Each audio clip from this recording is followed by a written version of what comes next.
Hi, I'm Ken Benjamin from LICC, the London Institute for Contemporary Christianity. Welcome to the Fuelcast.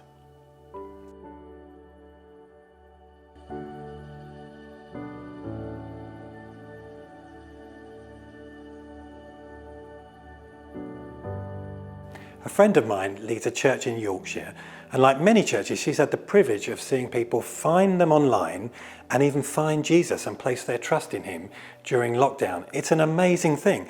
Our God brings good from bad in surprising ways so often, doesn't he? One young woman who has come to faith asked my friend a question before lockdown ended. She said, "So what is it like when Christians sing together in church?" Because she'd become a Christian with no experience of being in a church.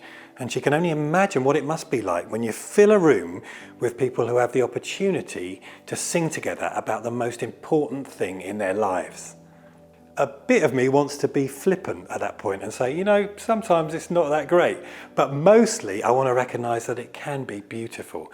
It can be so significant and so special and unique. And not just the singing, all aspects of gathering together. When we think about gathering and meeting together, there are a couple of verses in Hebrews chapter 10 which are often quoted.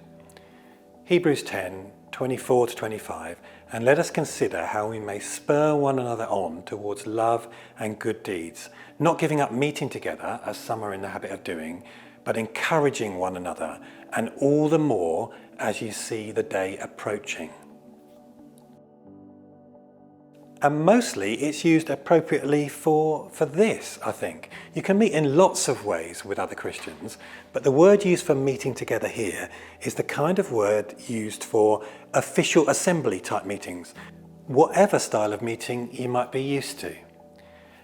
And more importantly, when you get to this verse in Hebrews, it's more than just this one isolated verse at this stage in the Bible. We don't just have one instruction in one verse to meet together and not lose the habit.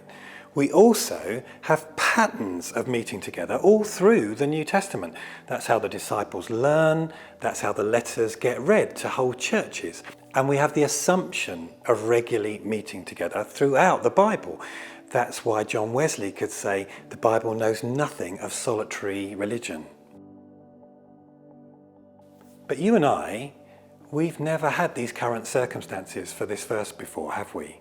So what do you do with a verse that says, let us not give up meeting together, as some are in the habit of doing, when we've had a global pandemic, which has necessitated us not meeting together, at least physically? Now, to be clear, this is absolutely not to knock or belittle online gatherings, which have been so helpful for so many, a lifeline, and offered new access for others, which we should look for ways to build on. It's just to acknowledge that along the way, some, perhaps many, have lost the habit of meeting together. Maybe we've filled that time with other things that in turn have become a habit, and perhaps slotted in our online meetings in between things. That's not wrong, but it would be harder to make that work for gathering back together physically, all together. And so as we do increasingly regather, we need to take stock. We need to look around and consider who's in the room and consider if any have lost the habit of meeting together. It's probably worth asking the question, so what are we meeting for? We're meeting because sometimes you add up all the different elements, readings, prayers, singing, message, all the informal parts, and still when we gather, it's more than the sum of the parts. We're meeting to glorify and edify. In other words, to bring glory to God and to build up each other. We're meeting for him and for others as well as for us. It's not so much what's in it for me, so much as others might need me. We keep the pattern of gathering for him, for others, and for ourselves. And so, as this verse says, we meet to encourage one another, and that includes the idea of giving courage to one another, even in difficult times, as it was for those first hearers of this letter. And we're meeting to spur one another on, which has the idea of provoking each other. So there's a response.